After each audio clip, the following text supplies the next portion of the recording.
نحمده ونستعينه ونستغفره ونؤمن به ونتوكل عليه ونعوذ بالله من شرور أنفسنا ومن سيئات أعمالنا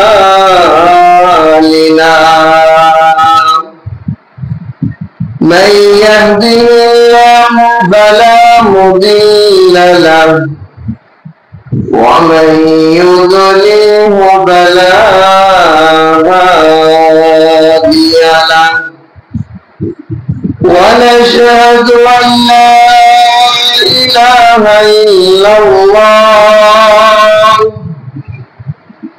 لا خالق إلا الله ولا مالك إلا الله ونشهد أن سيدنا وسندنا وحبيبنا وطبيب قلوبنا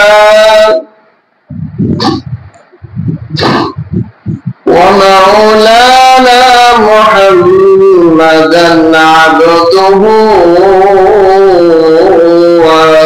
ورسوله أما بعد فأعوذ بالله من الشيطان الرجيم بسم الله الرحمن الرحيم تعاونوا على البر والتقوى ولا تعاونوا على الإثم والعدوان وقال النبي صلى الله عليه وسلم إن الدين النصيحة أو كما قال عليه الصلاة والسلام عن جرير بن عبد الله قال بايعت رسول الله صلى الله عليه وسلم على إقامة الصلاة وإيتاء الزكاة والنصح لكل مسلم أو كما قال عليه الصلاة والسلام بارك الله لنا ولكم بالقرآن العظيم ونفعنا وإياكم بالآيات والذكر الحكيم سبحانك لا علم لنا إلا ما علمتنا إنك أنت العليم الحكيم ربي زدني علما ربي زدني علما ربي اشرح لي صدري ويسر لي أمري واحلل عقدة من لساني يفقهوا قولي दुनिया में हो दुनिया का तलबगार नहीं हो बाजार से गुजरा हो खरीदार नहीं हो दुनिया की सदाकत में तेरा नाम रहेगा उस्मान तेरा नाम से इस्लाम रहेगा बलगल उला बिकमाली कशफ दुजा बिजमाली हसनत जमीअ खिसाली सल्लु अलैहि वालिहि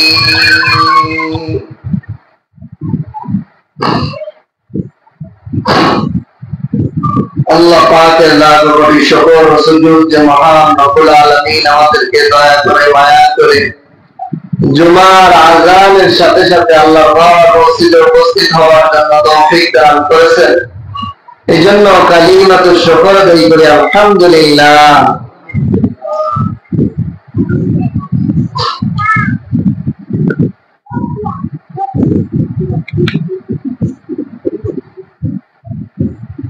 আল্লাহ তাআলা মানুষকে সামাজিক জীব বানিয়েছেন। মানুষ একা একা থাকতে পারে না, একা একা বসবাস করতে পারে না। তার যাবতীয় কাজ সে একা সমাধান করতে পারে না। এই জন্যই মানুষকে সামাজিক জীব বলা হয়। আরো অনেক প্রকার জীব জানোয়ার পৃথিবীতে বসবাস করে, কিন্তু যে যার মতো যার যার জিনিস সে তৈরি করে। কিন্তু মানুষ সে একা বসবাস করতে পারে না, তার অপরের সাথে একটা বন্ধন, একটা চেন আল্লাহ তাআলা সৃষ্টি করে দিয়েছে।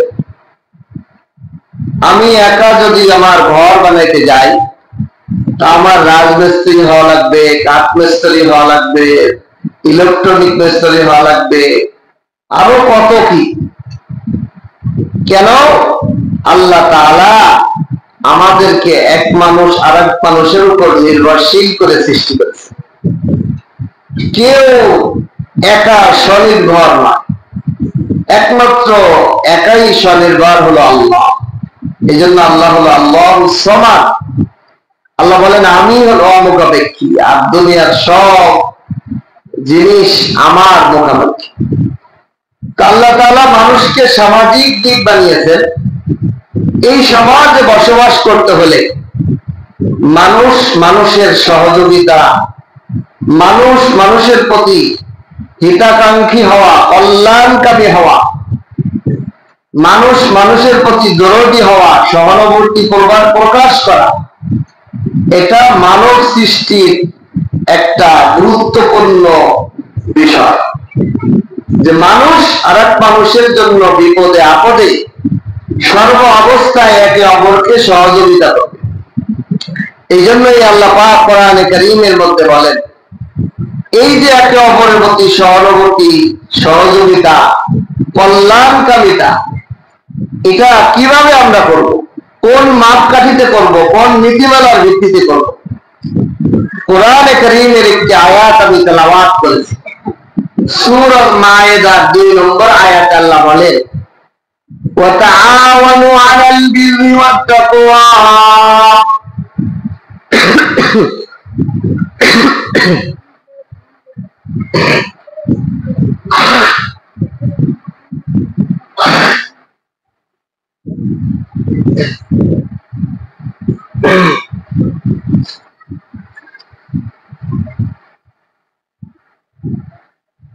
তাআওয়ানু আলাল বিররি ওয়াত তাকওয়া, তোমরা একে অপরকে সহযোগিতা, কল্যাণকামিতা, একে অপরের সাহায্য সহযোগিতা করবা। এর মাপকাঠি হলো দুইটা জিনিসের ভিত্তিতে। কয়টা জিনিস? দুইটা জিনিসের ভিত্তিতে। তাআওয়ানু আলাল বিররি ওয়াত তাকওয়া, 1 নম্বর হলো বীর, 2 নম্বর হলো তাকওয়া। বীর মানে কি? ভালো কাজ, নেক কাজ। ইন্নাল আবরার লাফি নাঈম। অন্য আয়াতে আল্লাহ তাআলা বলেন, এই ভালো কাজকারীদের জন্যই আমি জান্নাতের নাঈম সৃষ্টি করতে। বলেন সুবহানাল্লাহ। আল্লাহ বলেন, তুমি আরেকজনের যে উপকার করবে, সহযোগিতা করবে, কল্যাণকামিতা করবে, কখন? যদি ওই কাজটার মধ্যে ভালো সাব্যস্ত হয়, নেক সাব্যস্ত হয়, যেটা আমি ভালো কাজ হিসেবে করতেছি। আমি তাকে টাকা দিয়ে ধার দিতেছি, তাকে বোঝা মাথায় উঠায় দিতেছি, তাকে টাকা কর্জা দিতেছি, তাকে আমি হেল্প করতেছি, যে কোনো ধরনের, এটা যেন আমার নেক কাজ, ভালো কাজ হিসেবে হয়, গুনার কাজে বা গুনার জন্য যেন না। আমি সহযোগিতা করতেছি, কি বিড়ি দয়ায় সহযোগিতা করতেছি, তাহলে হবে। আল্লাহ বলেন তাআওয়ানু আলাল বির, ভালো কাজে একে অপরকে সহযোগিতা করো, এক কাজে একে অপরকে সহযোগিতা করো। ওয়াত্তাকওয়া, পরহেজগারিতে একে অপরকে সহযোগিতা করো।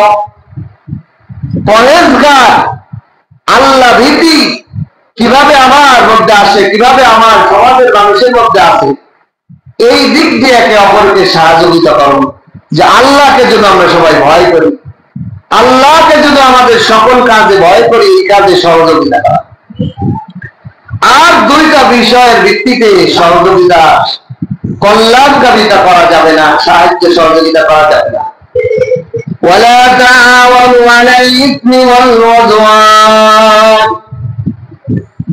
এক নম্বর হলো গুনাহ এবং পাপ কাজে একে অপরকে সহযোগিতা করা যাবে না, গুনাহর কাজে সহযোগিতা করা যাবে না।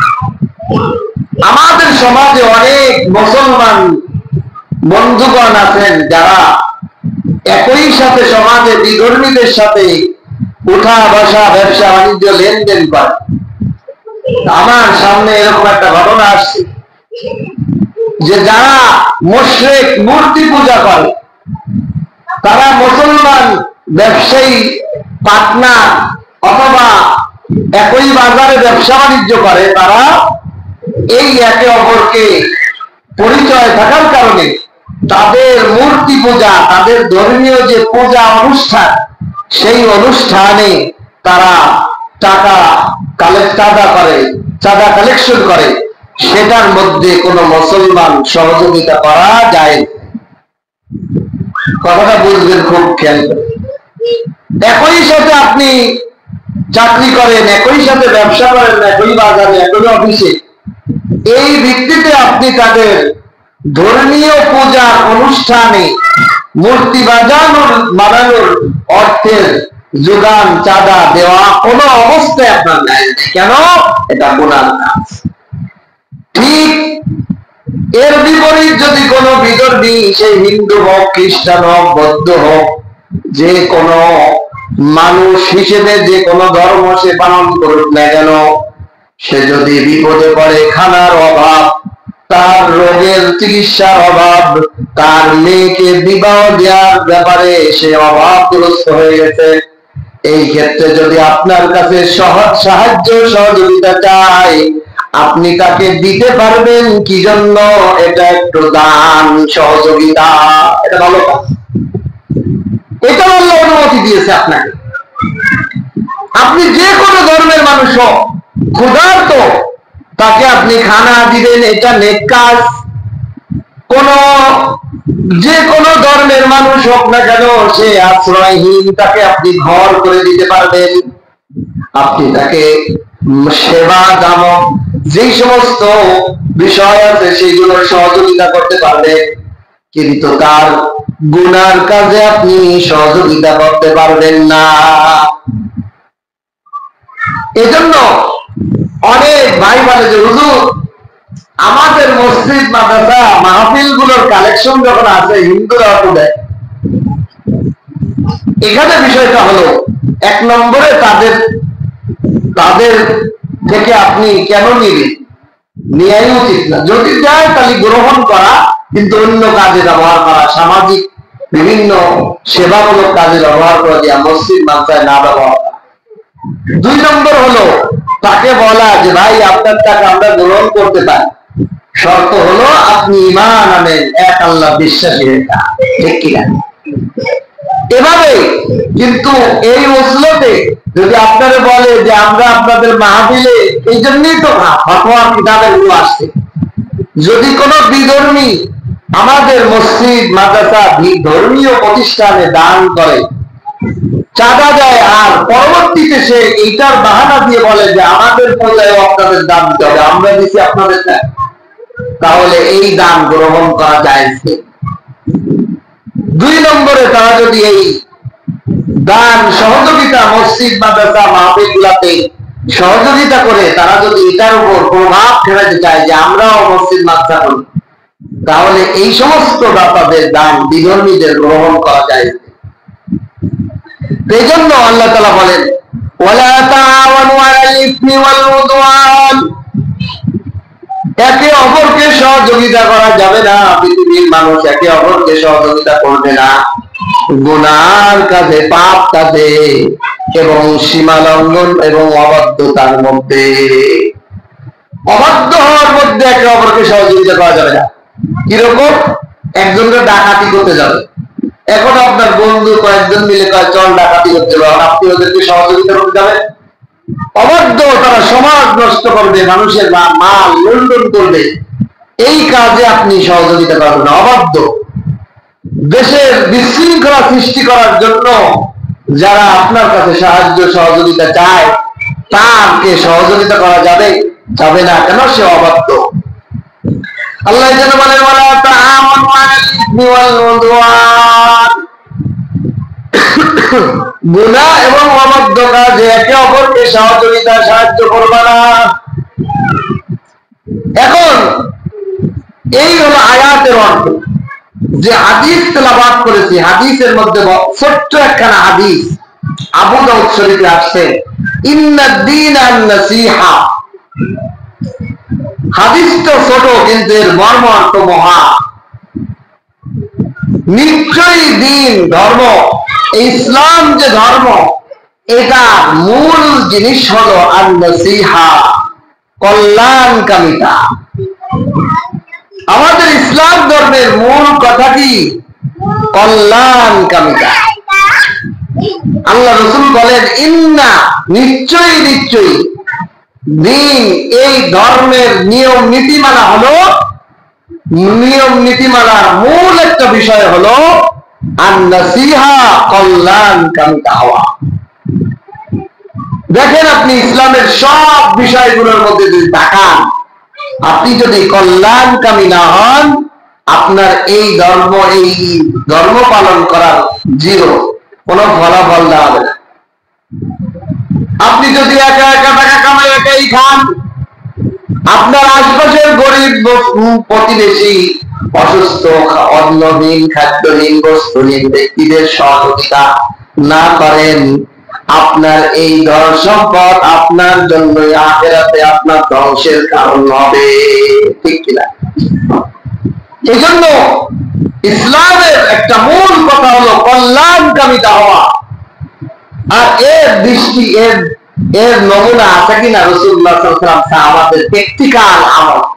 সুবহানাল্লাহ, সাহাবায়ে কেরামের প্র্যাকটিক্যাল এই আমলগুলা আমাদের সামনে হাজার ঘটনা রয়েছে।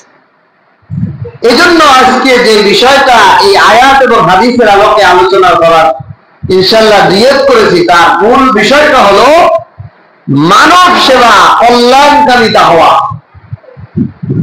মানুষের প্রতি কল্যাণ, মানুষের প্রতি মানুষের কল্যাণকামিতা হওয়া। তা মানব সেবায় কল্যাণকামিতার কয়েকটা পয়েন্ট, যেমন 1 নম্বর হলো এতিম লালন পালন করা, যার বাবা নাই। এতিম বলা হয় যার বাবা নাই, আর ওই সন্তানের, ছেলে হোক মেয়ে হোক, সে বালেগ হওয়ার আগ পর্যন্ত এতিম, বালেগ হওয়ার আগ পর্যন্ত এতিম। এই এতিমকে যারা লালন পালন করে, এতিমকে যারা সাহায্য সহযোগিতা করে, আল্লাহ তাআলা, নবী বলেন হাতাইনি, তারা আমার এই শাহাদাতার মধ্যমা আঙ্গুল যেরকম কাছাকাছি, আল্লাহ রাসূল হাত দিয়ে বলেন আমি আর এই এতিমকে লালন পালন করেনেওয়ালা জান্নাতের মধ্যে এত কাছাকাছি থাকবে। বলেন সুবহানাল্লাহ। মানব সেবার সবচেয়ে বড়, সবচেয়ে উত্তম কাজ হলো কোরআন ও হাদিসের দিকে তাকাইলে এতিমকে সাহায্য, লালন পালন করা।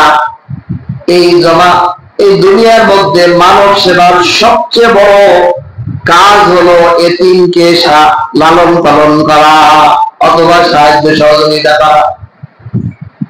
কোরআনে কারীমের মধ্যে যদি আমরা তাকাই, কোরআনে কারীমের অধিকাংশ আয়াতের মধ্যে এতিমদের ক্ষেত্রে গুরুত্ব দেওয়া হয়েছে।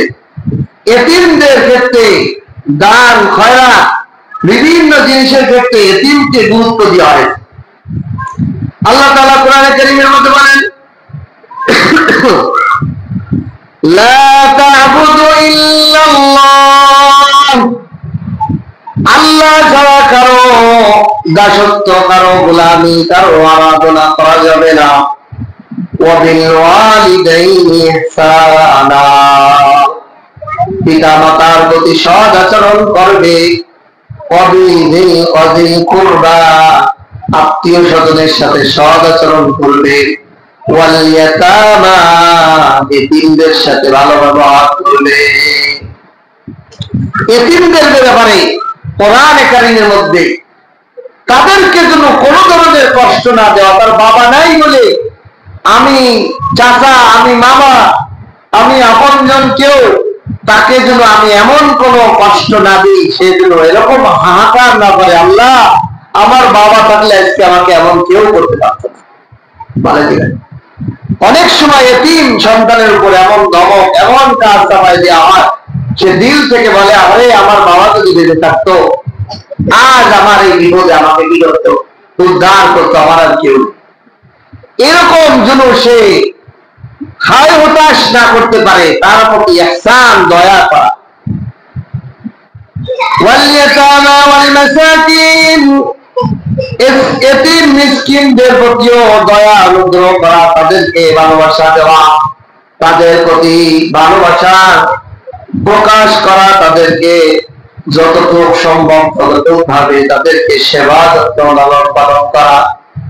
এই জন্য আল্লাহ বলেন, কোরআনের মধ্যে আল্লাহ রাসূলকে পর্যন্ত বলছেন, আপনি এতিমকে ধমক দিয়েন না। আওয়াইতাল্লাযী ইউকাযযিবুদ্দিন ফাযালিকাল্লাযী ইয়াদুল ইয়াতীম, হে নবী, এতিমকে আপনি ধমক দিয়েন না, এতিমকে আপনি ধমক দিয়েন না। এতিমদের প্রতি সদয় হন, এতিমদের প্রতি ভালোবাসলে আল্লাহ তারে ভালোবাসেন। সুবহানাল্লাহ। এই জন্য মানব সেবার মধ্যে, মানব কল্যাণকামিতার মধ্যে সবচেয়ে বড় কল্যাণকামিতা হলো যে এতিমকে লালন পালন করে। বলেন সুবহানাল্লাহ। 2 নম্বর মানব সেবা, বিধবাকে সহায়তা দান করা।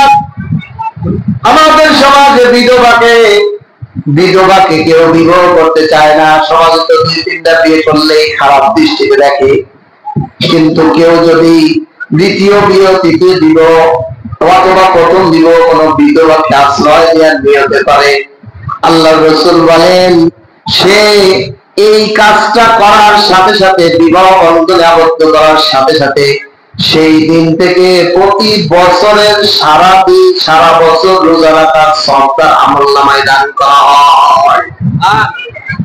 বছরে কেউ যদি সারা বছর রোজা রাখতে চায়, সারা বছর রোজা রাখা জায়েজ নেই, বছরের 5টা দিন রোজা রাখা হারাম। কিন্তু কোন বিধবাকে যদি কেউ শুধু আশ্রয় দেওয়ার নিয়তে, যে আমি এই বিধবা ছেলে মেয়ে নিয়ে, অথবা বিধবা মহিলা কোথায় যাবে, তার আশ্রয় থাকবে, তার স্বামী নাই, তার বাপ মা নাই, অথবা আশ্রয়দাতা কেউ নাই, আমি তাকে আশ্রয় দিলাম, এই কারণে আল্লাহ রাসূল বলেন, সে সারা বছর রোজা রাখলে যে এই পরিমাণ সওয়াব দেওয়া হবে আল্লাহ। যতদিন সে এই বিধবাকে আশ্রয় দিবে, প্রতি বছরের প্রতিটা দিন রোজা রাখার সওয়াবটা আমল হবে। এই জন্য মানব সেবার মধ্যে একটা হলো বিধবাকে সহায়তা করা। 1 নম্বরে বিধবাকে বিবাহের মাধ্যমে আশ্রয় দেওয়া। হ্যাঁ, যদি আপনি বিবাহ না করতে পারেন, আপনার বিবাহ করার সমর্থন নাই, কিন্তু আপনি সাহায্য সহযোগিতা করতে পারেন, তাকে কিছু খাবার কিনে দিতে পারেন, পোশাক দিতে পারেন, ঘর বানিয়ে দিতে পারেন, তার ছেলে মেয়ের খরচ দিয়ে তাকে সহযোগিতা করতে পারেন, তবুও আল্লাহ রাসূল বলে আপনাকে এর বিনিময় দিতে পারেন আল্লাহ। সুবহানাল্লাহ। আপনি বিবাহের মাধ্যমে না পারেন, আর্থিক ভাবে বা ঘর বাড়ি দিয়ে, জমি দিয়ে, বিভিন্ন ভাবে টাকা দিয়ে তাকে সহযোগিতা করেন, যে আমি এই বোনটাকে আমার বোন হিসেবে আমি সহযোগিতা দিলাম, তবুও আল্লাহ রাসূল এই ফজিলতের কথা বলেন। এই জন্য সেবা শুধু বিবাহের মাধ্যমে যে এটাই জরুরি না। হ্যাঁ, বিবাহের মাধ্যমে আপনি বিবাহ করলেন, আর একজনের সাথে বিবাহ ব্যবস্থা করে দিলেন, অথবা বিবাহ দিলেন না, কিন্তু আপনি সাহায্য সহযোগিতা, থাকার ব্যবস্থা, খাওয়ার ব্যবস্থা করে দিলেন, তাহলেও তো এটা একটা সেবা হলো। এজন্য মানব সেবার দ্বিতীয় বিষয় হলো বিধবাকে আশ্রয় দেওয়া, সেটা যে কোনো পদ্ধতিতে হতে পারে, সাহায্য সহযোগিতা। 3 নম্বর হলো নিঃস্ব দরিদ্র ক্ষুধার্তকে খাদ্য দান করা। এই যে আমাদের সমাজে আজ আমাদের দেশের বিভিন্ন এলাকায় বন্যাগ্রস্ত মানুষের অবস্থা দেখে, এমনও মানুষ যে একা একটা কুরবানি গরু জবাই দিছে, 5 তলা বিল্ডিং এর মালিক, গাড়ি বাড়ি সব ছিল, কিন্তু এক রাতের বন্যায় সে আজ নিঃস্ব, খাবার পাকায় খাওয়ার মতো টাকাও কাছে নেই, খাদ্য নাই, গ্যাসও নাই, সিলিন্ডারও নাই, কারেন্টও কাজ করতেছে না। কি একটা অসহায় অবস্থায় মানুষকে আল্লাহ রাখছে। এরকম অবস্থায় আমাদের দায়িত্ব কি? এই অসহায় মানুষকে খাদ্য, আশ্রয়, জামা কাপড়, পোশাক দিয়ে বিভিন্ন ভাবে তাদেরকে সহযোগিতা করা, মানব সেবা। এটাই কল্যাণকামিতা, যে আমি ভালো আছি, আমার পোশাক আছে, আমি বাসায় আছি, ভালোই আছি, আমার গ্যাস আছে, রান্না করে খাইতে পারি, আমার কারেন্ট আছে, আমি সবকিছু চালাইতে পারতেছি, কিন্তু আমার পার্শ্ববর্তী অঞ্চলগুলা জেলাতে যে তারা একটু খাবার পাকাবে সেই পর্যন্ত, আগুন পর্যন্ত তাদের কাছে নাই। আল্লাহ কি না করতে পারে। এই জন্য আমাকে যে আল্লাহ আরামে রাখছে বলে আল্লাহ আমাকে সম্মানী বানাইছেন, আমি দামি, আমি ভালো নয়, বরং আল্লাহ তাআলা আমার সামনে বিপদ দিয়ে আমাকে ভালো রেখে পরীক্ষায় রাখছে। আমি অপরের প্রতি হিতাকাঙ্ক্ষী হই কিনা, আমি কল্যাণকামী হই কিনা, আমি তার পাশে যে দাঁড়াই কিনা, আমার সামর্থ্য অনুযায়ী তাকে 10 টাকা, 5 টাকা, 100 টাকা, 500 টাকা দিয়ে আমি তাকে একটু হেল্প করি কিনা, এটার জন্যই তো আল্লাহ তাআলা এই মানুষকে মানুষ জীব বানিয়েছেন, ঠিক কিনা? একে অপরকে একে একজনের সহজ বিপদে আগায় আসবে, সহযোগিতা করবে।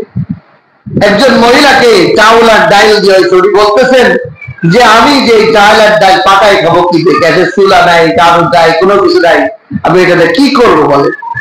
মানুষ কতটা অসহায় হয়ে পড়লে হয় এরকম অবস্থা।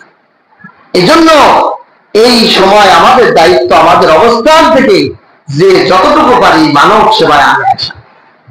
এই জন্য আল্লাহ বলেন, মানুষ ইয়াসআলুনাকা মাযা ইউনফিকুন, কোরআনে কারীমের মধ্যে আল্লাহ বলেন মানুষেরা জিজ্ঞাসা করে আমরা কি খরচ করব, কি দান করব, কি সেবা দেব। আল্লাহ বলেন তোমরা কিভাবে দান করবে, কাকে দান করবে, শোনো। কুল মা আনফাকতুম মিন খায়র, তোমরা তোমাদের সবচেয়ে উত্তম জিনিসটা দান করে দাও, তোমরা সবচেয়ে তোমাদের উত্তম জিনিসটা দান করে দাও।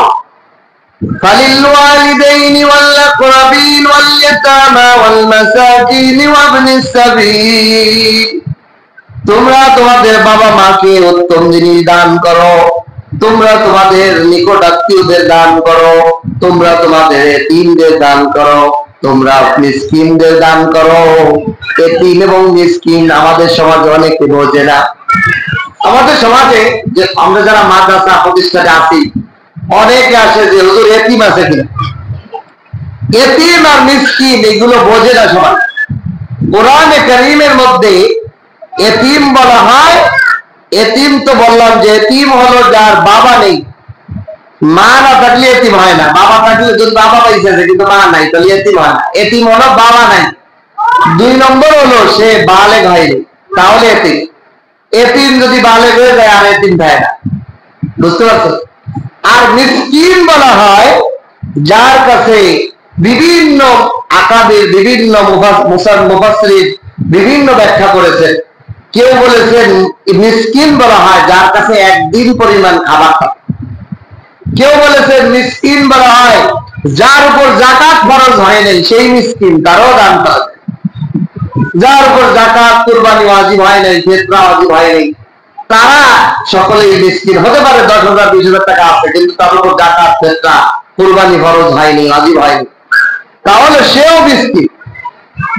এখন আমাদের সমাজে এতিমকে দান করলে যেমন এতিমের সাথে সাথে কোরআনে কারীমের মধ্যে মিসকিনের কথা আসে।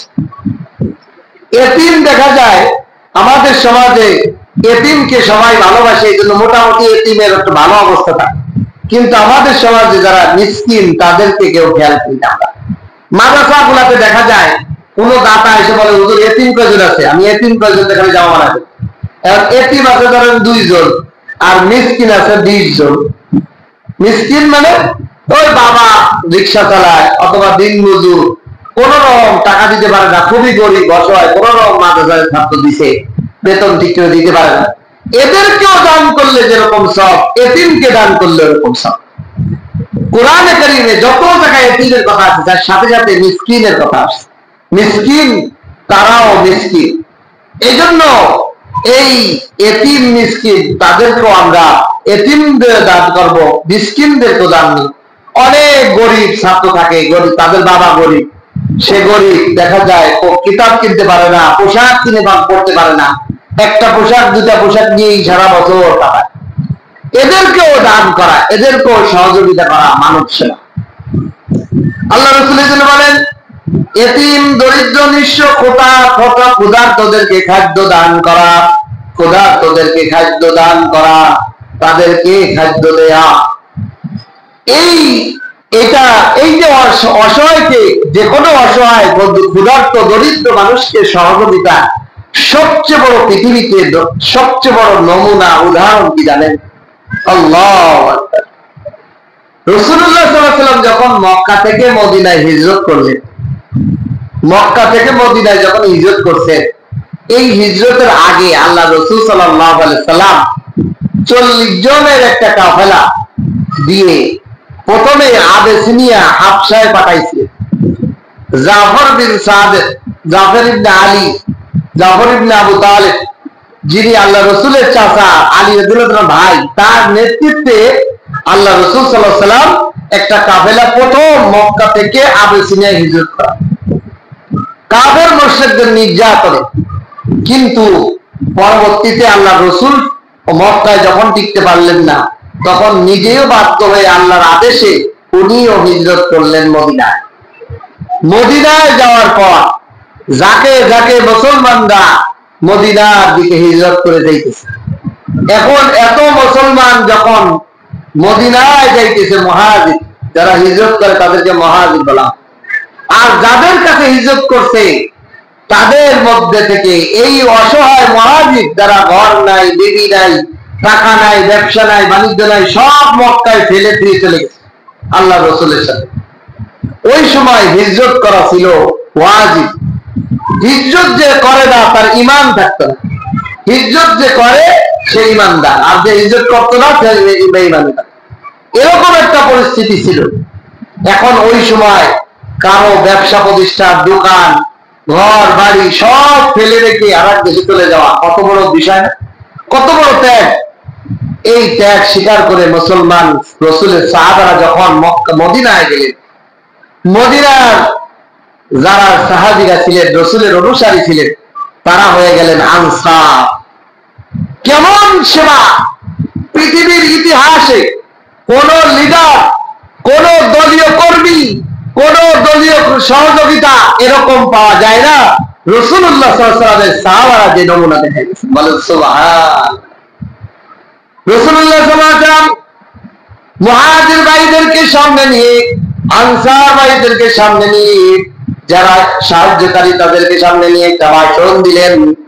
বললেন, আদ-দীন ইন্নাদ-দীনা আন-নাসিহা, আও কামা ক্বালা আলাইহিস সালাতু ওয়াস সালাম। হে আমার সাহাবারা, আমার এই দ্বীন, আমার এই ধর্মের মূল কথা হলো কল্যাণকামিতা। আমার এই ধর্মের মধ্যে এলো মূল কথা হলো কল্যাণকামিতা। তোমার মধ্যে যদি কল্যাণকামিতা না থাকে, তোমার মধ্যে দ্বীন নাই। তোমার মধ্যে দ্বীন আছে, এর প্রমাণ হলো তুমি অপরের প্রতি কল্যাণকারী। যার মধ্যে অন্যের প্রতি কল্যাণকামিতা আছে, অপর ভাইয়ের প্রতি সহানুভূতি আছে, অন্যের ব্যথায় যে ব্যথিত হয়, বুঝতে হবে অটোমেটিক সে দিনদার, সে দিনওয়ালা। আর যার মধ্যে অন্যের প্রতি নিজে বাঁচি বাঁচি, অন্য মরুকে মরুকে, আমার দরকার নাই তার প্রতি, সে কি করে না, কিভাবে চলে না, কি করে, আমার দেখার দরকার নাই, তাহলে তার মধ্যে দিন নাই। সে যতই সুরত লেবাসে মুসলমান দাবি করুক, তার মধ্যে দিনই নাই। আল্লাহ রাসূলের এই কথা শোনার সাথে সাথে আনসার সাহাবীরা সঙ্গে সঙ্গে মুহাজির ভাইদেরকে বললেন, হে মুহাজির ভাই, আপনার বিবি নাই, আমার 4টা বিবি আছে, যাকে আপনার পছন্দ হয় বলেন, আমি তালাক দিয়ে দিব, আপনি বিবাহ করে নেন। সুবহান, কি অবস্থা দেখেন, এটা কল্পনা করা যায়? কেউ যদি এসে বলে যে আপনার বউরে আমার ভালো লাগে, এটা তালাক দিয়ে দেবে, আমি বিয়ে করবো, সেই দিন থেকে তো আপনার সাথে ওই লোকের কি হয়ে যাবে, দুশ্মনী শুরু হয়ে যাবে।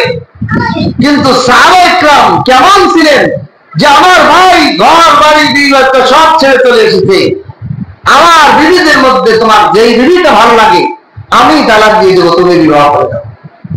আমার স্বামী বলেন, আমার ঘর আছে, 2টা রুম আছে, ও আমার মুহাজির ভাই, তুমি আমার থেকে ভাই, আমার ঘরের অর্ধেক তোমার, অর্ধেক আমার, আমার ঘর তোমাকে অর্ধেক মালিক বানাই দিলাম, আমার ক্ষেত আছে অর্ধেক তোমাকে মালিক বানাই দিলাম, আমার ব্যবসা প্রতিষ্ঠান আছে অর্ধেক দোকান তোমার মালিক বানাই দিলাম, আমার এই আছে তোমাকে অর্ধেক মালিক বানাই দিলাম। এইভাবে সাহাবায়ে কেরাম মুহাজির আর আনসাররা যখন একে অপরকে দিলেন, আল্লাহ পাকের পক্ষ থেকে তাদেরকে সুসংবাদ দিয়ে দিলেন, রাদিয়াল্লাহু আনহুম ওয়া রাদু আন। আল্লাহ পাক, আমি তোমাদের কাজে এত খুশি, তোমরাও তো আমার প্রতি খুশি, আমিও তোমাদের প্রতি খুশি। বলেন সুবহানাল্লাহ। সমস্ত সাহাবায়ে কেরামের ব্যাপারে আল্লাহ তাআলা এই জন্য আয়াত নাযিল করেছেন, রাদিয়াল্লাহু আনহুম ওয়া রাদু আন, তোমরা সবাই আমি আল্লাহর প্রতি খুশি, আমিও তোমাদের প্রতি খুশি। বলেন সুবহানাল্লাহ। সাহাবায়ে কেরাম এরকম ভাবে যে কল্যাণকামিতায় একে অপরের জন্য এগিয়ে আসছে, যে মুহাজির ভাইরা এসে কোথায় থাকবে, আমার নবীর অনুসারীরা, আমার মুসলমান ভাইরা কোথায় খাবে, কোথায় কি করবে, সমস্ত আনসারী সাহাবীরা তাদের সমস্ত জিনিসের মধ্যে অর্ধেক অর্ধেক ওয়ারিস বানাই দিচ্ছেন আনসারী আবু জাহেল মুহাজির সাহাবীদেরকে। কেমন তাদের কল্যাণকামিতা ছিল, আল্লাহু আকবার। কিন্তু তাদের সাথে আমাদের জীবন যদি মিলাই, আমরা নিজেরটা বুঝি আর অপরটা দেখি না, কেমন না দেখেও না দেখার ভান করে চলি। আল্লাহ রাসূল সাল্লাল্লাহু আলাইহি ওয়াসাল্লামের এক হাদিসের মধ্যে বলেন যে কোন মুসলমান সেই পর্যন্ত ইমানদার, পরিপূর্ণ পাকা ইমানদার হতে পারে না যে তার পেট ভরে সে খায় আর তার পাশে প্রতিবেশী না খেয়ে থাকে। তার পাশের ঘরের প্রতিবেশী ক্ষুধার্ত থাকে আর সে পেট ভরে ঘুমায় আর খায় আর ঘুমায় থাকে আর দুনিয়ারই কাজ করে, কিন্তু তার পাশের ঘরের প্রতিবেশী ক্ষুধার্ত দিন কাটাইতেছে, তার এটা খবরই নাই। আল্লাহ রাসূল বলেন সে কখনোই প্রকৃত ইমানদার হতে পারে না, সে কখনোই প্রকৃত ইমানদার হতে পারে না। তার ইমানের মধ্যে দুর্বলতা আছে বলেই সে এমনটা পারে। এই জন্য একে অপরের প্রতি কল্যাণকামিতা করা। সাহাবায়ে কেরামের জীবনীদের দিকে তাকাইলে আরো অনেক ঘটনা আমাদের সামনে আসে। হযরত উসমান রাদিয়াল্লাহু তাআলা আনহু ঘটনা আমাদের সামনে আসে। হুজুর হযরত উসমান রাদিয়াল্লাহু তাআলা আনহু মদিনায় উনিও হিজরত করে যখন গেলেন, রাসূলুল্লাহ সাল্লাল্লাহু আলাইহি সাল্লাম মদিনায় যখন অবস্থান করছেন, এমন মুহূর্তে মদিনার মধ্যে একটা মিষ্টি পানির কূপ আছে, মিষ্টি পানির কূপ। এদিক দিয়ে প্রচুর খরা, উত্তপ্ত পানির খুব সংকট। এই কূপের মালিক হচ্ছে এক ইহুদি, যে কূপের নাম বুখারী শরীফের মধ্যে আছে বীরে রুমা। রুমা নামে একটি কূপ, একজন রুমা নামে এক লোকের এই কূপটা মালিক ছিল, সেই হিসেবে এই কূপের নাম ছিল বীরে রুমা, রুমা কূপ। এই কূপের পরবর্তীতে নবীর যুগে মালিক ছিল এক ইহুদি।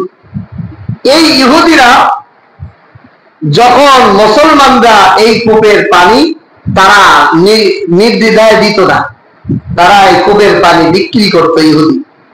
ইহুদি বিক্রি করত, তো স্বাভাবিকভাবে বিক্রি করলে তো যথেষ্ট ছিল, কিন্তু এই কূপের পানি বেশি দামে বিক্রি করতেছে। ধরেন 10 টাকার পানি 50 টাকা বিক্রি করতেছে। আমাদের সমাজেও এখনো এরকম ইহুদির মার্কা লোক আছে কিনা? আছে। এই নোয়াখালীতে বিভিন্ন জায়গায় দেখলাম 20 টাকার মোমবাতি 50 টাকা, 20 টাকা 10 টাকার গ্যাস লাইট হয়ে গেছে 20 টাকা। বলেন নাউযুবিল্লাহ। মান তাসাব্বাহা বিকওমিন ফাহুয়া মিনহুম, যারা এই সুযোগে সদ্ব্যবহার করে ব্যবসা করতে চায় তারা ওই ইহুদিদের দোসর, তারা ইহুদিদের দালাল। ঠিক কিনা? ইহুদি মদিনায় যখন দুর্ভিক্ষ দেখা দিয়েছে, দুর্ভিক্ষ সুযোগ পেয়ে মুসলমানের কাছে চড়া মূল্যে দাম নিতেছে। আর ইহুদি জাতি তো মুসলমানের জাতীয় দুশ্মন। আল্লাহ কোরআনে বলছে, ও মুসলমান, তোমাদের সবচেয়ে বড় দুশ্মন হলো ইহুদি। ইহুদি এই সুযোগে চড়া দামে যখন এই কূপের মিষ্টি পানি বিক্রয় করতেছে, সাহাবাদের গ্রামের পানি করাই করে কিরা ব্যবহার করা, পান করা খুবই দুষ্কর, কঠিন হয়ে যেতেছে। এমনি তো তারা মুহাজির সাহায্য সহযোগিতা দিয়ে চলতেছে। এই অবস্থায় যদি বেশি দামে পানি বিক্রি করে, এই পানি কিনে ব্যবহার করা কত কঠিন না? আপনি যদি চিন্তা করেন যে কোন বাড়িতে পানি কিনে আপনার খাওয়া লাগবে, তাহলে পানি কিনে খাইতে গেলে তো আর বাসা ভাড়া দিয়ে আর ভাত খাওয়ার চিন্তা করা যাবে না। কি বলেন? পানি কিনে কতটুকু পানি কিনে খাবেন, কয়দিন কিনে খাবেন? এই অবস্থায় আল্লাহ রাসূল সাল্লাল্লাহু আলাইহি সাল্লাম সমস্ত সাহাবায়ে কেরামের সামনে বললেন, আমি চাই এই ইহুদির কূপটা যদি কেউ কিনে মুসলমানদের জন্য অক্ষ করে দিত, তাহলে আমি তার জন্য দোয়া করতাম আল্লাহ যেন তাকে একটা জান্নাতের ঝর্ণার মালিক বানায় দেয়। সুবহানাল্লাহ। এই ঘোষণা দেওয়ার পর হযরত উসমান গনি রাদিয়াল্লাহু তাআলা আনহু গেলেন ইহুদির কাছে কূপ বিক্রয় করার জন্য। ইহুদি কয়, না, আমি বিক্রয় করব না। উসমান রাদিয়াল্লাহু তাআলা আনহু অনেক বুঝাইতেছেন যে তুমি আমার কাছে বিক্রয় করো, কিন্তু কোন ক্রমেই সে বিক্রয় করতে, এত লাভবান ব্যবসা সে ছাড়তে চায়। সে তো দেখতেছে এখন আমি চড়া দামে বিক্রয় করতেছি, এখন পানির সংকট, একটা মিষ্টি কূপ, এই কূপের পানি আমি চড়া দামে দেখে এখন বেশি লাভ হচ্ছে। ধরেন নোয়াখালীতে যারা এখন আছে, মোমবাতি গ্যাস লাইট যার কাছে বেশি আছে, আর এই অবস্থায় তার দোকান ভরা গ্যাস লাইট আর ধরেন মোমবাতি, আর এখন সংকট, সে দামও বাড়াই দিয়েছে। এই মুহূর্তে যদি কোনো ব্যবসায়ী বলে তোমার দোকানে বাড়াই দেবো, সেটা বিক্রি করতে যাবে? যে এখন আমার ফুল জমে লাভের ব্যবসা, এখন আমি দোকান বিক্রি করবো নাকি? বেটা পাগল না? এই বলবে কিনা? ইহুদিও এরকম বলতেছে, উসমান, আমি তোমার কাছে বিদ্যুৎ, আমার কূপের পানি দিয়েছে, এখন আমার বেশি লাভ আসছে, আমি লাভ অবস্থায় আমি তোমার কাছে কূপ বিক্রয় করবো না। উসমান রাদিয়াল্লাহু তাআলা কৌশল অবলম্বন করলেন। কি কৌশল? বললেন, ওরে ইহুদি, তুই তো বোকা, ধর তোর কূপের দাম ধরে অনেক টাকা, তুই আমার কাছে অর্ধেক কূপ শেয়ার বিক্রি কর। একদিন আমি নেব, একদিন তুই বিক্রি করবি, একদিন আমি বিক্রি করবো। এই দিক দিয়ে তুই এক চোটে অনেক বড় একটা টাকার অঙ্ক পাবি। লোক দেয়, একদিক দিয়ে তুই আমার কাছে অর্ধেক পুরো কূপের মূল্য দেবো তোরে, কিন্তু অর্ধেক পাস না। আমি অর্ধেক, একদিন আমি পানি উঠাবো, একদিন তুই পানি উঠবি, অর্ধেক মালিক তুই, অর্ধেক আমি। আবার তোরে পুরো কূপের দাম দিব, কিন্তু শুধু অর্ধেকের মালিকত্ব রাখবো আমি, আর অর্ধেক তোর থাকবে। এইবার ইহুদি লোভে পাপের মধ্যে পড়ে গেছে। লোভ পাইছে তাকে যে পুরা কূপের দাম তো পাবোই, আবার অর্ধেক আমার থাকবে, একদিন ওসমান বিক্রি করবে, একদিন আমি বিক্রি করবো, তাই তো কূপও আমার কাছে থাকলো, আবার টাকাও তো ভুল হয়ে গেলাম, সমস্যা কি? এই অনুযায়ী উসমান রাদিয়াল্লাহু তাআলার কাছে অর্ধেক কূপ শেয়ার পার্টনার বিক্রি করে দিয়েছে। বিক্রি করে দেওয়ার সাথে সাথে উসমান রাদিয়াল্লাহু তাআলা মুসলমানদেরকে ঘোষণা করে দিলেন, যেই দিন আমার পক্ষে পানি নেওয়ার সুযোগ আছে, ওই দিন তোমাদের জন্য দান। সুবহানাল্লাহ। এখন সমস্ত মুসলমান, আনসার, মুহাজির সবাই মিলে ওই যেই দিন উসমানের দিন, ওই দিন সবাই পানি নিয়ে নেয়। আর পরের দিনের পানিও যে পরিমাণ লাগবে সেই পরিমাণ কি করে দেয়? রিজার্ভ করে রাখে। পরের দিন ইহুদির কাছে কেউ আর পানি কিনতে আসে না। ইহুদি পড়ে গেছে পেঁচে, অর্ধেক তো বিক্রি করছিলাম পুরা দামে, আর অর্ধেকের তো ভাবছিলাম ব্যবসা করে খাবো, সেই ব্যবসাটাও গেল গা। এখন কি করবো? উসমান রাদিয়াল্লাহু তাআলা ভাই, ও ইহুদি, তোমার অর্ধেক তোমার আবার দাম দেবো, তুমি অর্ধেক আমার কাছে বেঁচে ফেলো, তোমার তো ব্যবসা হচ্ছে না, খালি খালি আমার অর্ধেক কবিকে বেঁচে দাও। এখনো বাধ্য হয়ে কি করবে? কান্দে পড়িয়া বগা কান্দে। এখন ঠিক আছে, আর অর্ধেক বিক্রি করে দিলাম। এই পুরাটা কূপ উসমান রাদিয়াল্লাহু তাআলা আনহু 35,000 দিরহাম ওই যুগে, যা এখন প্রায় 35 বিলিয়নের মতো। এখন এত দিরহাম দিয়ে তিনি ক্রয় করলেন কেন? মুসলমানদের উপকার, হিতাকাঙ্ক্ষী এবং কল্যাণকামিতার জন্য পুরা কূপ ক্রয় করে উসমান রাদিয়াল্লাহু তাআলা আনহু মুসলমান জাতির জন্য ওয়াকফ করে দিলেন। বলেন সুবহানাল্লাহ। এখনো পর্যন্ত এই কূপ যখন ক্রয় করেন উসমান রাদিয়াল্লাহু তাআলা আনহু, কূপের সাথে অনেক বড় একটা চত্বর ছিল, জায়গাও ছিল। এই জায়গার মধ্যে আস্তে আস্তে খেজুর গাছ চালায়। এই খেজুর গাছের একটা বিশাল বাগান ওই কূপের কারণে গড়ে ওঠে।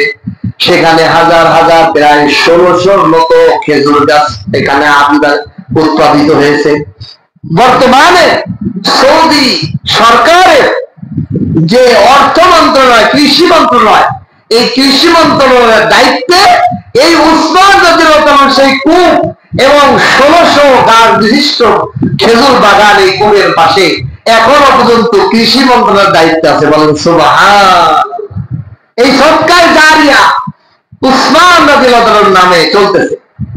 এরপরে এই খেজুর যে বিক্রি হয়, এই খেজুর গুলো বিক্রি করে সৌদি বাদশাহ উসমান রাদিয়াল্লাহু তাআলার নামে একটা অ্যাকাউন্ট আছে আরব রাষ্ট্রে।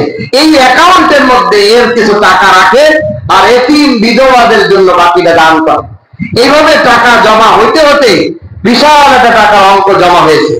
এরপরে মক্কা, মদিনায় বিভিন্ন জায়গা উসমান রাদিয়াল্লাহু তাআলার নামে বিভিন্ন হোটেল বানাইছে। ওই টাকা দিয়ে যত হোটেল গুলো চলে, সেই হোটেলের আমদানিও উসমান রাদিয়াল্লাহু তাআলার অ্যাকাউন্টে ঢোকে, আর ওখান থেকে গরিব মিসকিন অসহায়দেরকে দান করতে থাকে। এখনো পর্যন্ত বলেন 1450-1500 বছর আগে উসমান রাদিয়াল্লাহু তাআলা সেই সদকায়ে জারিয়া এখনো পর্যন্ত কায়েম রয়েছে। বলেন সুবহানাল্লাহ। পৃথিবীর ইতিহাসে সাহাবায়ে কেরামের কল্যাণকামিতার নমুনার মতো নমুনার কারো রাজ্য, কারো কোন পৃথিবীর প্রেসিডেন্ট, কোন লিডারের পাওয়া যায় না। ইসলাম হলো অপরের জন্য হিতাকাঙ্ক্ষিতা, কল্যাণকামিতা। আমার মধ্যে দিন আছে, ধর্ম আছে, আমি যে মুসলমান, আমার এই মুসলমানিত্ব প্রকাশ পাবে আমি যদি অপরের প্রতি কল্যাণকামী হই। আমি যদি আমার খুব কাছে খোদার দোকানের হাত বাড়লে আমি তাকে ফেরত দেই না। কোরআনে কারীমের সূরা ওয়াদ-দুহার মধ্যে একটা আয়াত আছে, কোন ভিক্ষুক সায়েল যদি হাত পাতে, আমার কাছে এই আয়াতটা আমার কানের পর আমার চোখের সামনে চলে আসে। ওয়া আম্মা সাইলা ফালা তানহার ওয়া আম্মা সাইলা ফালা তানহার।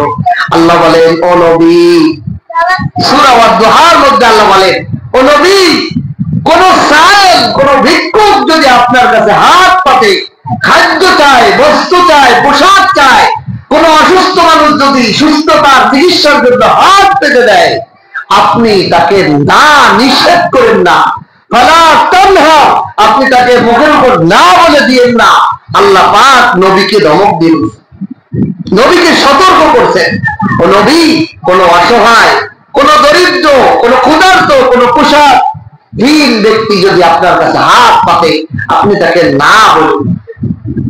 এই জন্য আল্লাহ বলে, আল্লাহ পাক কোরআনে কারীমে হাদিসের মধ্যে আসছে আল্লাহ তাআলা বলেন, ইন্নাল্লাহ আযজা ওয়া জাল, মুসলিম শরীফের হাদিস, ইন্নাল্লাহ আযজা ওয়া জাল ইয়াকুলু ইয়াওমাল কিয়ামা ইয়া ইবনে আদম মারিজতু, হে আদম সন্তানরা, আমি তো অসুস্থ ছিলাম, তোমরা আমাকে সেবা শুশ্রূষা করো নাই। আল্লাহ পাক কিয়ামতের দিন বললেন, ইয়া আদম মারিজতু, আমি অসুস্থ ছিলাম, হে আদম সন্তানেরা, ফালাম তাউদনি, ক্বালা ইয়া রাব্বি কাইফা আউযুকা ওয়া আনতা রাব্বুল আলামিন। সমস্ত আদম সন্তান সামনে বলবে, ও আল্লাহ, আপনি কিভাবে, আপনাকে আমরা কিভাবে সুস্থতা দান করবো? আপনি তো রব্বুল আলামিন, আপনি তো পৃথিবীর সবকিছু পরিচালনা করতে ওয়ালা রব, সবকিছু সুস্থতা সুস্থ দেওয়ালা, সবকিছু লালন পালন করলে ওয়ালা রব্বুল আলামিন, আপনি, আপনাকে কিভাবে আমরা সুস্থতা দান করব?